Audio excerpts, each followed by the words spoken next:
And we are live. My name is Ridwan. Welcome to INSYNC Live, episode 8.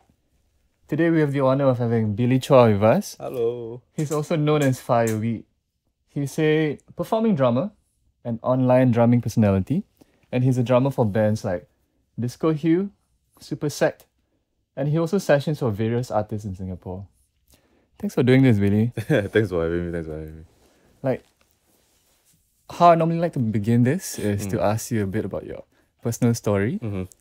And you can feel free to share anything you like to share with the viewers out there of how you came to be where you are now. Oh, okay. So, wow, it's a long time ago. So, this back when I was 15, actually. So, I remember I studied really hard to get to like triple science. Triple science. Oh, okay. The Sec 2, Sec 3 thing. Yeah. So, I studied real hard. Then after that, like, I realized that I don't really like this triple science thing. So, it's kind of lame. So, I was kind of bummed out. Then after that, my mom saw me like, hey, why you like that? Like, why you so like sian? I was like, I feel like I got no direction in life. Like my life, like, I'm very lost. Then she said, okay, I'm gonna bring you to Yamaha. I was like, huh? Like why? Like why you wanna bring me Yamaha? You're gonna learn something there. I said, okay. Then we went down. Then after that, then she said, pick an instrument to learn. Then I was like, obviously I can't sing. Then I didn't want to play the piano because I thought like at that time it was just like piano means classical. So that was out. Then I didn't want to play guitar because it seemed like a lot of people play guitar. So like that wasn't cool to me. No offense. No offense. Then I was like, then the only logical choice left was to play the drums lah. Then my mom headache after that because like then the drums are expensive and noisy, blah blah blah. But that's kind of how I started playing music, drums. Yeah, so from there on I took lessons at Yamaha, and then didn't really like it there. Then after that, I had a few private teachers, and I ended up at DMAT, Music Audio Tech, SP, and then went on to LaSalle after that, and then just it progressed from there lah. Wow, it progressed from this one decision your mom made. Yeah, one on a whim, just go and learn something. Yeah. I wonder how she felt when you chose drums. It's the noisiest instrument. I think she regret. She was like, oh no. Yeah, she regret. She had to deal with all the complaints from neighbors, police come knock the door. How was that? That was in the beginning, especially. It was quite hard to deal with. I mean, I'm very thankful. Like, I mean, first and foremost, like without my parents' support, all this is not possible at all. And like, my grandma very funny lah. Like, she would scold the neighbors for scolding us, scolding me for making a lot of noise. So like people were scared to approach us. So like after that one interaction, nobody came and disturb us. Oh wow. Yeah. Your grandma's damn fierce then. Very fierce. Yeah. Fiercely loyal woman. She's amazing. Shout out to your grandma. Shout out grandma. Is she gonna be watching this? No, right? I doubt it. She understands English. Oh, I see. Yeah.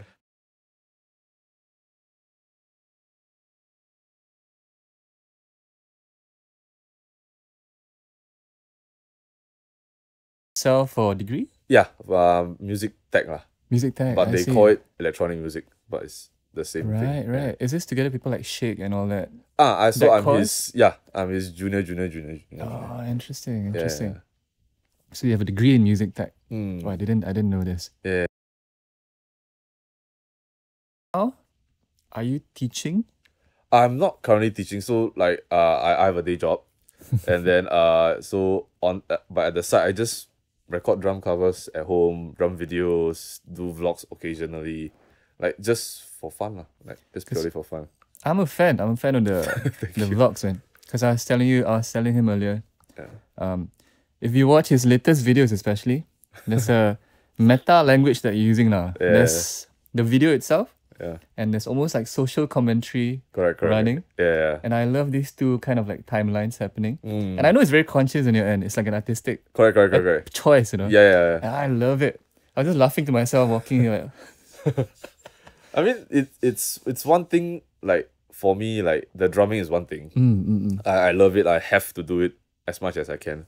But then to stand out as an individual now, especially now social media is so flooded with people that can play. I mean, anyone can play drums, everyone can play music. But what makes you different? Why should you watch my videos and not some other guy's videos? It's because of my personality. Yeah. the subtitles is my personality, my thing. Yeah. No, and meeting you now, because it's the first time I'm meeting you, Yeah, same. I can see there's a harmony Oh. between the zaniness of that and how you actually are. Yeah. I love it. Thanks, It's thanks, so thanks. authentic, though. Yeah. It's something that people can't mimic, no? Like anyone Yeah, can yeah. put subtitles on their videos. They can play drums, whatever. But it's me, they can't copy. And that translates to music as well, I think. Yeah. Oh, it's so cool. It's so Yeah. cool. When did this new language start? Because I noticed in earlier videos it wasn't always like this. Yeah, so it also started on a whim. Okay. All these things. So back then when Disco Hill was managed by Lynette. Yes, Lynette. yes. So she just randomly started. She bought a gimbal for her iPhone. So she just went to us and started vlogging us. Like, hey Billy, can you tell me what's your setup like today? And I was like, okay, then I did the whole thing lah. And then Z, the keyboardist in Disco Hill, he took that video and put proper subtitles to it. I see. Like proper, like what Like we what say. you actually say? Yeah. I see. Then I was like, okay, so that's been done. So I can't do that. Why don't I say what I actually feel? And then from there, then like people started liking it, and it became a thing after that lah. Yeah. Because you have a sense of humor that's a bit zany. Yeah, it's just That's you. how I really. see things all. I love it. I love it. Yeah. And because then I almost don't pay attention to the music. Yeah, that's what people tell me. Yeah. I pay attention to the music after understanding the commentary. But I want to now. You know what I mean? Like there's the whole buy-in already. Yeah. It's just I don't know. I think people take things way too seriously sometimes, especially like living in Singapore, like very stressed, man. And like it's just if I can offer them a different perspective that can make them laugh a bit, that's fine. Oh man, I love that perspective. Giving back joy. Yeah. any Like amount. be it from music or from comedy. I mean, yeah. Right, I got a bit too excited talking about this. Oh. So I have a question for you. Yeah. Because I also understand that last time you used to teach in Thunder Rock. And then also, aside from that, you started drama co or like drama community Yeah, correct. in Singapore. Yeah. So maybe talk a little bit about drama co first, because I have a question around like how teaching and creating platforms, how do they interact and inform each other? But maybe can you share with us what drama co is? Okay. So the drummers community is a collective of drummers who want to bridge those with knowledge and to those who need it. There's a knowledge, doesn't okay. Yeah. So because I mean a lot of us drummers, like we don't necessarily go and socialize. And even if we do, it's like we keep to ourselves. We're not the like, hey, what's your name kind of guy. Although our instruments are the loudest. Yeah, so we want, like, we realized, because how it started was also on a whim. Yeah, so we were shedding in the cell. So like we would drag drum sets. I don't think that's a lot, right? We would drag drum sets from other studios into this one bigger rehearsal room, or like someone would bring their own drum set because they had a van. So we'll be shedding, and then I was like, hey, like actually there's a lot of like people that we haven't heard of before who turned up for the shed, and like and are amazing lah, you know. It's like why don't people know about these guys? And I think that people should know about these guys. So then a few of us, initially it was me, Dane, Ridwan, Pearson, Chunling, and Kevin. So there was 6 of us. Yes, there were 6 of us. So we were like, hey, let's do something lah, you know. Like it's quite fun, you know. Like we are drummers first and foremost, and we are doing this for drummers. We just want to play drums, you know, and have fun. So we started organizing more and more sheds in the cell. Then after that, a tiny partnership came with Scape, and then we got to use their space. And then more and more events, sheds, master classes, like Jia Rong, all the guys, you know. Yeah, so all these little things. Then the last thing we would have done, I think it was the Aaron Spears one, but it couldn't happen because of the COVID pandemic. But yeah, I think it's just a little wholesome kampong type thing, like for drummers by drummers kind of thing. Yeah, it's just to let people have fun lah. So it sounds very welcoming. Yeah. And drummers can feel a sense of community. Correct, yeah. and they start getting to know other people, other drummers. Yeah. It's very interesting what you mentioned about drummers not talking to each other about like themselves or the gear. Yeah. Because Nas, the keyboardist, he was telling me the same thing about keyboardists. Oh, really? They were just like, Oh. like they won't ever like talk about their gear and all Oh, that. really? Guitar players and bass players are, especially guitar players, are very Yeah. different. More gearhead. Super gearheads. Yeah. I find it strange. Yeah, why? Yeah, right. How come? Why does the instrument affect?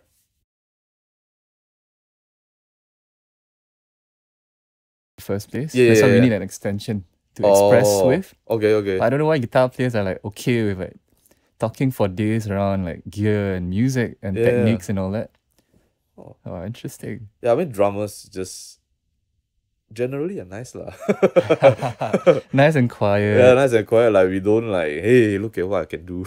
Interesting. Not the ones I met lah. Actually, yeah, but yeah. Look at, I guess guitar players, some of them tend to veer towards that spectrum. Hey, Some look at lah. what I can do. But I think it comes with the, like, especially like if you like, cause the guitar is a very in front kind of thing. So you need to have that kind of.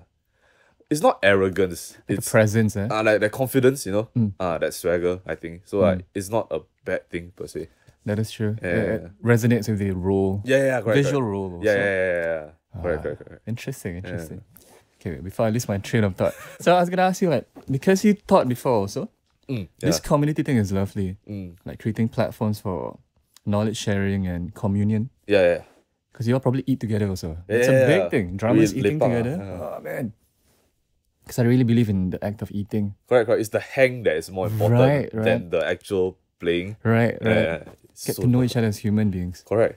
Like I wanted to ask you, like, so when you teach, and then now after that you started creating platforms and all that, how do you feel like they inform each other or like feed each other? Oh. Yeah. What's your perspective on that? So when I used to teach back when I was younger, I realized that a lot of the kids, like especially in Singapore, the ones that I encountered anyway, they were like forced to learn drums, which I am against lah. I feel because music first and foremost should be fun, and with all things that are fun, you should only do it when you want to. So it shouldn't be like a curriculum kind of thing, like hey, you have to do this at 6 p.m. You have to practice for half an hour before you can play your game for 1 hour before bedtime, whatever. I don't agree with that. So a lot of the kids there were, they were like, you have to do this lah because mommy, daddy pay the money for you and you have to learn. So with that, I understood that if there's no fun, no joy in when you sit down on the instrument, with the instrument, then people will just drop it lah. So from that, like with Drummer Co and with when I was teaching, I try to like make it fun for them. Like some kids, I want to learn Metallica, Master of Puppets, and I can. You have to make sure you really want to do it lah, and not because like sometimes they want to learn like Fortnite songs because they're into Fortnite. I've thought that Right. before, Yeah, so like whatever like they're into because it's fun for them. So I like rather than teach them like exam stuff, I would like slip in this little snippets of joy for them, so that it keeps them going lah. If not, they will just lose the any semblance of fun in it. So with Drummer Co, it's the same thing lor. It's just fun. That's why people come, because they can just have fun without anyone telling them to stop, neighbors complaining or whatever. Yeah. Wow. Yeah. Because I don't think I've been to one of the events. Oh, it's very loud. No, it sounds so attractive. I want to go down to one of these events. Back then it would be more fun lah. Cause like it's just literally people like, hey, what's he doing? Don't know. I'll ask him lah. Kind of thing. Wow. And you have like 2 drum kits at these sharing sessions? 4. Yeah. Oh man. Bigger one is 4. So it's like you really need earplugs. But there are smaller ones like just 2 or 3. But 2 can be quite intimidating. Yeah, especially like imagine like if you are going up against like Jia Rong or something. Yeah. Nice, yeah. The dual feeling. Yeah, like one-on-one, like a bit scary. But so that's why we try to have 3. So it's not that intimidating. Not competitive, you know? Correct. Yeah. Do you all ever like partner with Pantheon or anything for these Yeah. events? So we actually like Limpin Pantheon helped us a lot in the beginning stages. He was the one that brought us to Scape actually. So like that guy has a hand and foot and everything. Yeah, So he likes to, his too nice. Too nice. The guy is too nice. Too nice. He helps everyone. Like even with my drum stuff, Mm-hmm. the snares I have, helping drummer Cole, helping young drummers, up and coming drummers. Yeah, he too nice. Just way too nice. Because I noticed him, like you said, having a hand in everything. I think there's some acknowledgement that should be more and more widespread. I think about this. Correct. I appreciate him. But he is the Robin Hood character, lor. Like, Because I don't actually know how he looks like. that's why. Yeah. He. I get a doesn't- feeling he knows how I look like, but I don't know how he looks like. Yeah, he's that guy. He confirm at shows, Ah, but you won't know it's him. I see. That mysterious ninja kind of thing. Yeah, but he's a mysterious guardian angel. Amazing. Mysterious Guardian Angel. Yeah. Ooh. I like that. Yeah. A question I have for you, because our previous guest was DMET's Yeah. lecturer. Shout out Tim. Oh, what did he lecture you? I was wondering. Yeah, he did. Wonderful, yeah. wonderful. Funny guy. Oh, I love him. Full of stories in life. Yeah.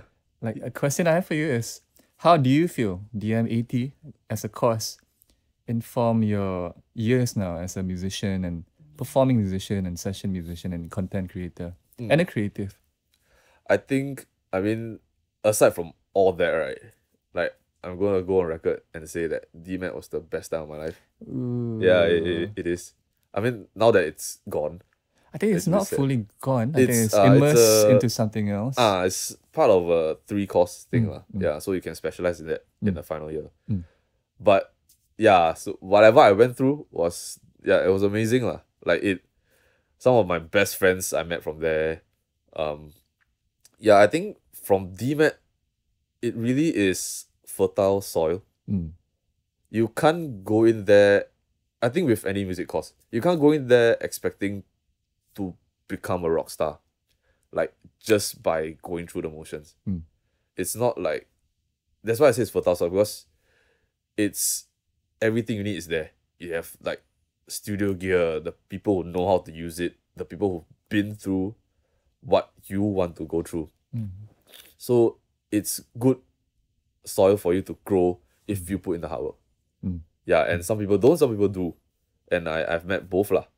So I think it's a magical place.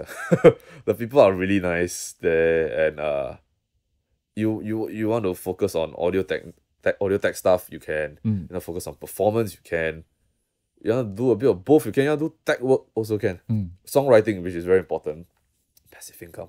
Yeah, it's all there. It's all there. Yeah, so I loved it. DMAT was amazing.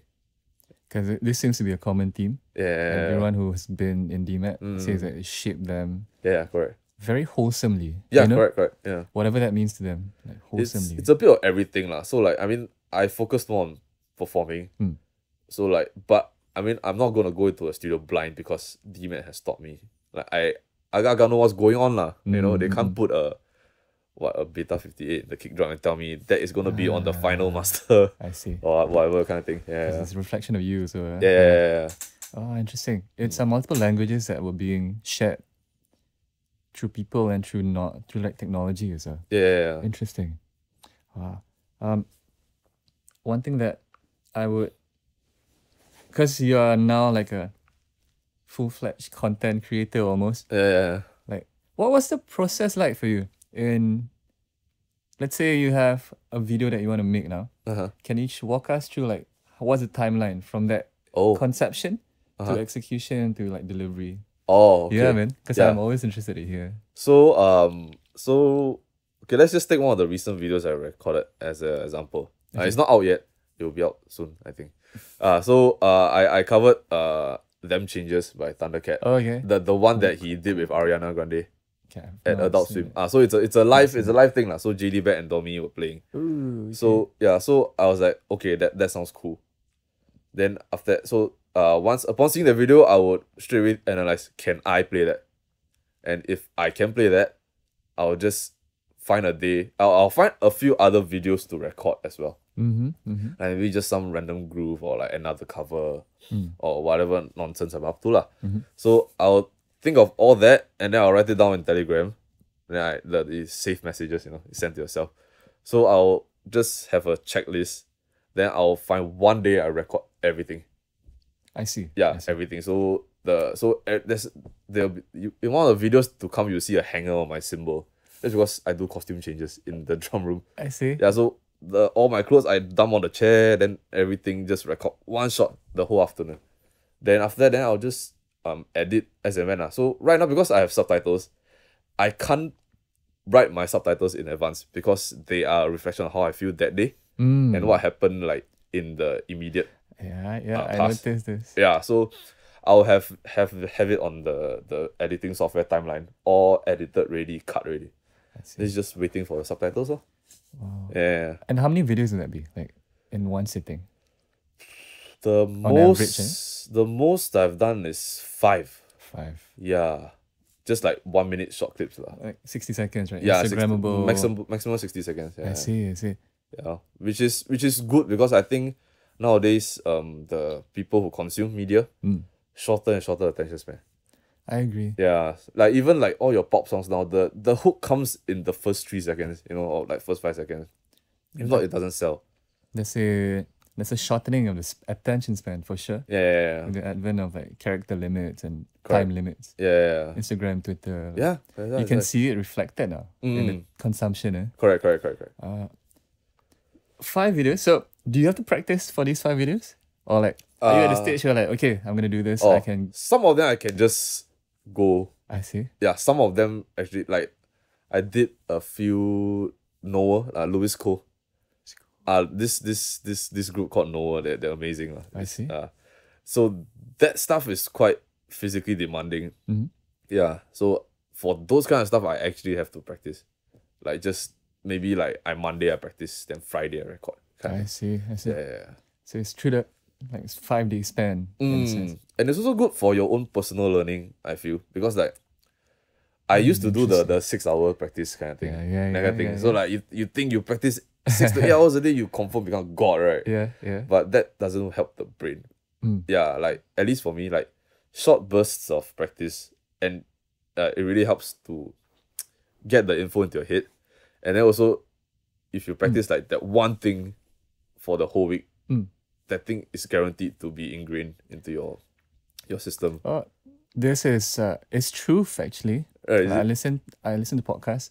So Andrew Huberman, who's like a brain scientist, he says this about as you grow older, you learn better in short bursts. So it's so real, and you're learning new things all the time. Right. So you're kind of feeling unbalanced all the time. Correct. But that's the best state of learning for as we grow older. Correct. The plasticity of the mind, You you discovered this on your own though. That's so cool. Cause like it's just sometimes I end up sleeping in the rehearsal room like 6 hours, then I end up sleeping on the floor.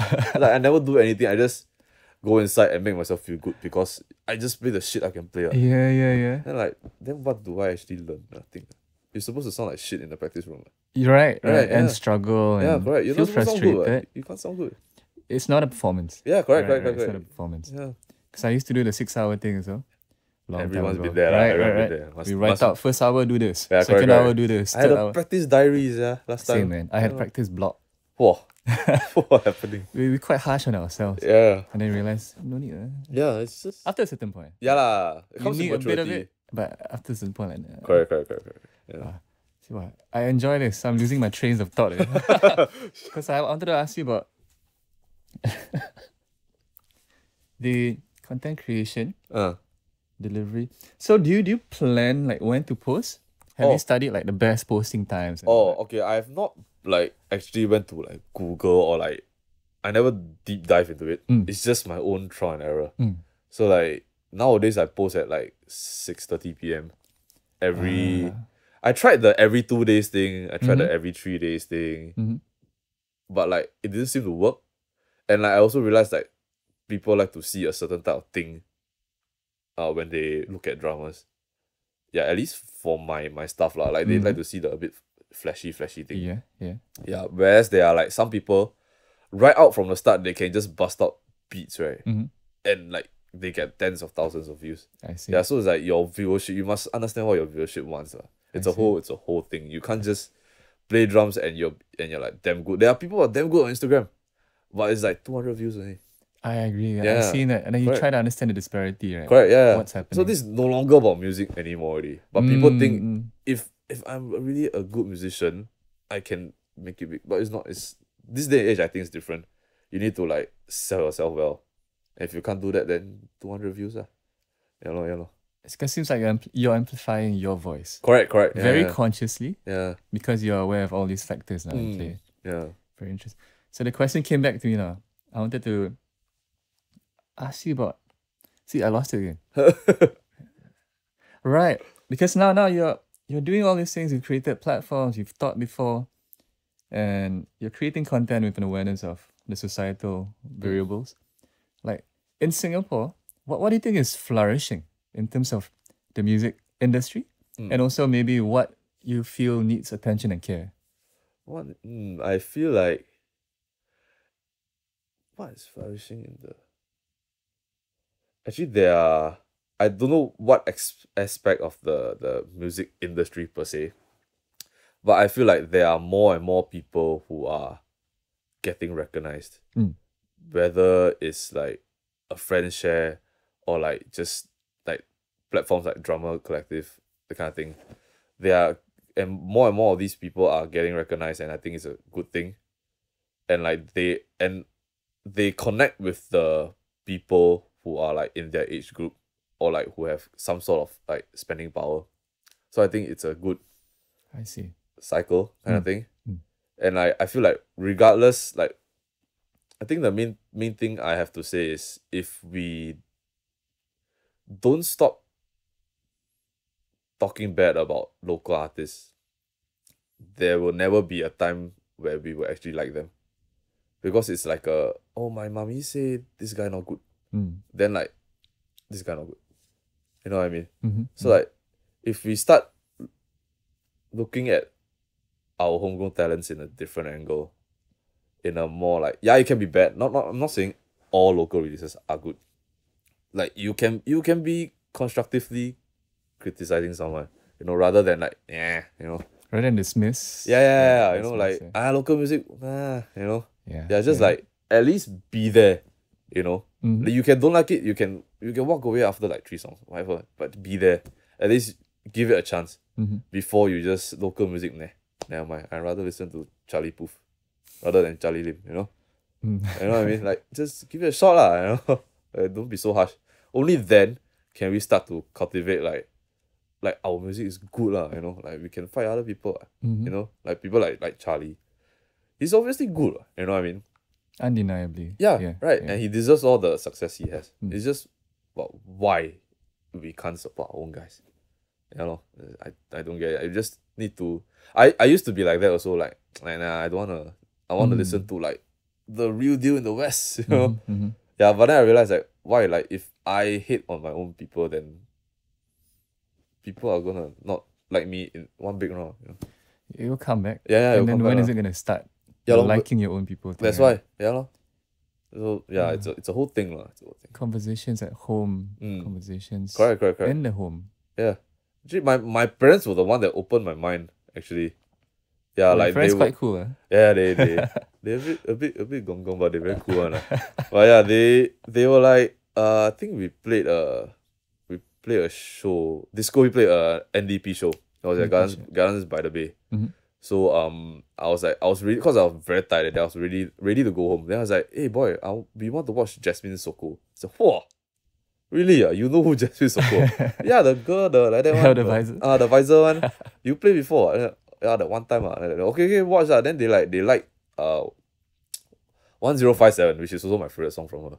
Yeah, so it's like good the girl young I was like, oh young. Good lah. Yeah, then it's like, well, if they can open their mind, if they can open their mind, there is a chance that people can be open-minded as well, because they are like in their 50s. If a 50-year-old couple can like be so open-minded as to receiving what the young musicians are putting out these days, then I think it's a good sign.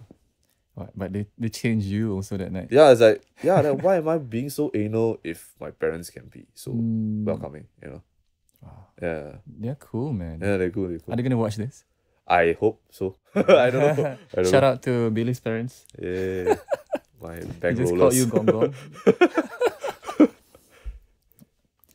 Gong. On that note, right? Every episode, we have like a musical guest. Oh yeah. So I'm about to introduce today's musical guest, Mm-hmm. and we're gonna take a short break while they watch his video. Right. So his name is Dale Yeoh. He's from the Lost Box, and I used to play bass with him. So interesting trivia fact. He's about to play a song from his album Lost Years. It's called Always New. So I hope you enjoy the track. Take it away, Ryan. Thank you very much. My name is Dale, and we've got Darren over here. We're super excited to be a musical guest and play one of our original songs. In fact, this song's called Always New, from the EP called Years Lost. And the reason why Darren and I really like this song is because in this song we got a chance to share some stories of growing up and how it kind of felt when you're so young and you're being guided by adults who are also figuring things out for themselves. We realized that one of the best things about children is their ability to feel empathy and compassion. And somewhere along the way, we let people do us wrong and we get a little bit colder. It's a little bit harder to open ourselves up to other people and be kind. So with this song, we hope that we can make some changes, starting with children, you know, and doing our best to preserve that beautiful empathy and compassion. So here goes.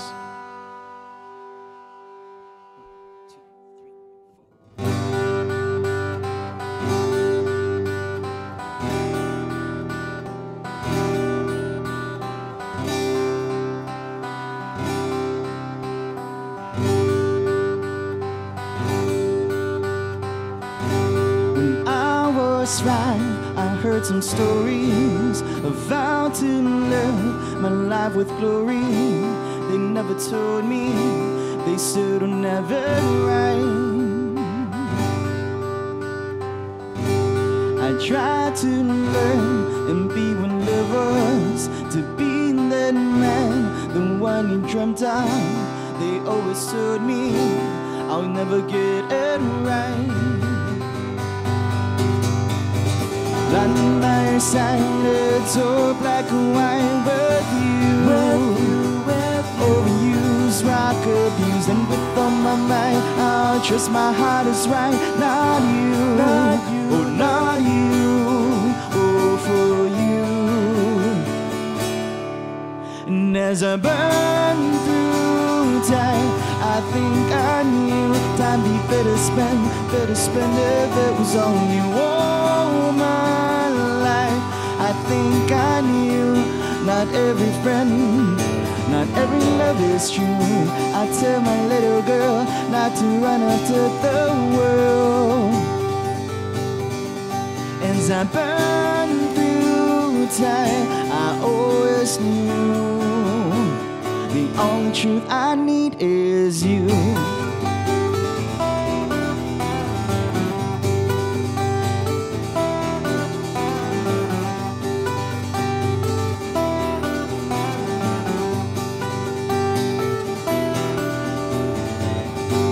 They have their faith, live for religion, but they forget the right intentions. How they judge others is not absolution. No! Blind by your side, it's all black and white with you. Overused, rock abused, and with all my might, I'll trust my heart is right. Not you, oh not you, there for you. As I burn through time, I think I knew time be better spend if it was only you all my life. I think I knew not every friend, not every love is true. I'll tell my little boy, don't let them kill your joy. As I burn through time, I always knew the only truth I need is you.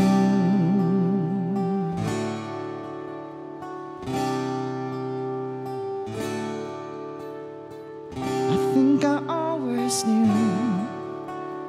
I think I always knew.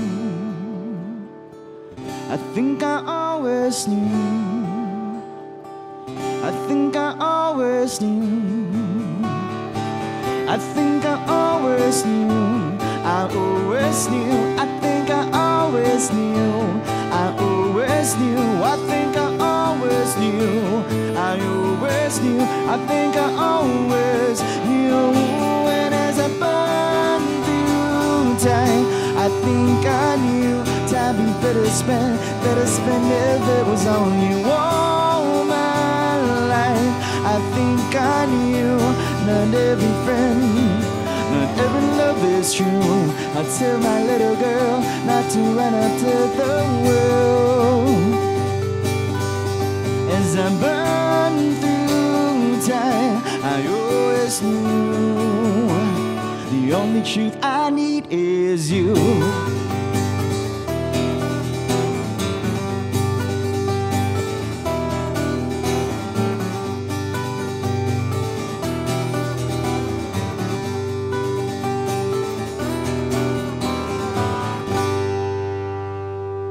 Thank you.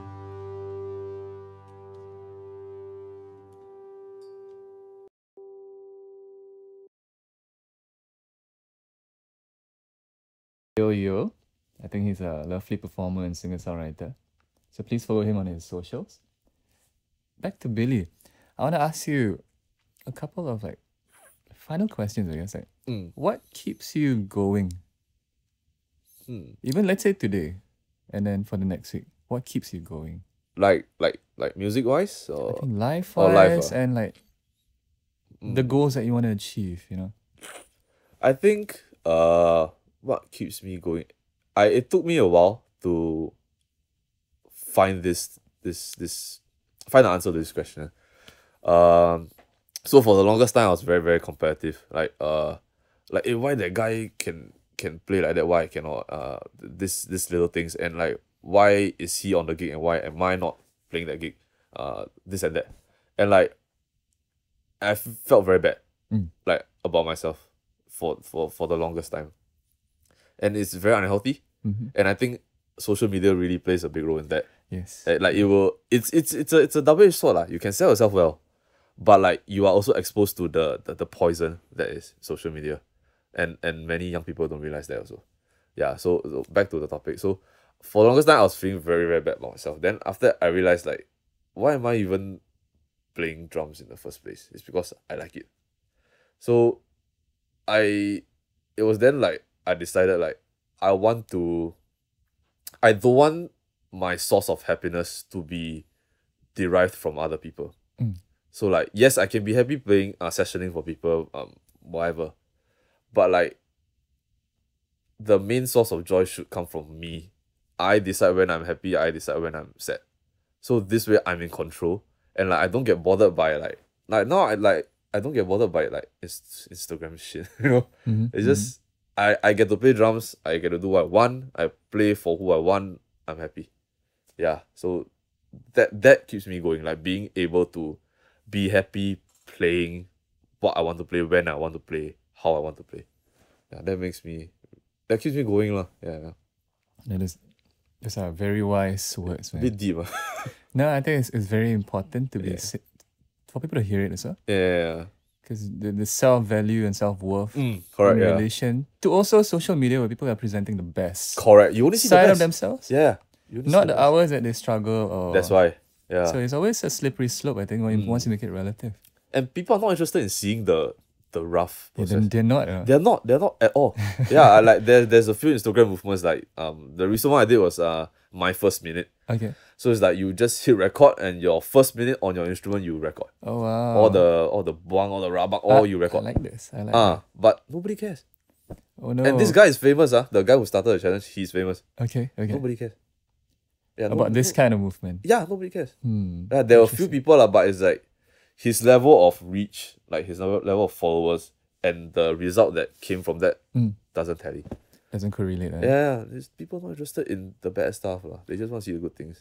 I guess it's the currency Yeah. of you actually let's say, accessing your phone in the first place. Correct, yeah. As you disconnect from something. Yeah. So you don't want to disconnect to something that That's bad, doesn't feel right? good. Okay. Instantly, instant gratification. Correct, yeah. Such a That is social I media. feel it's a big toxic thing It is.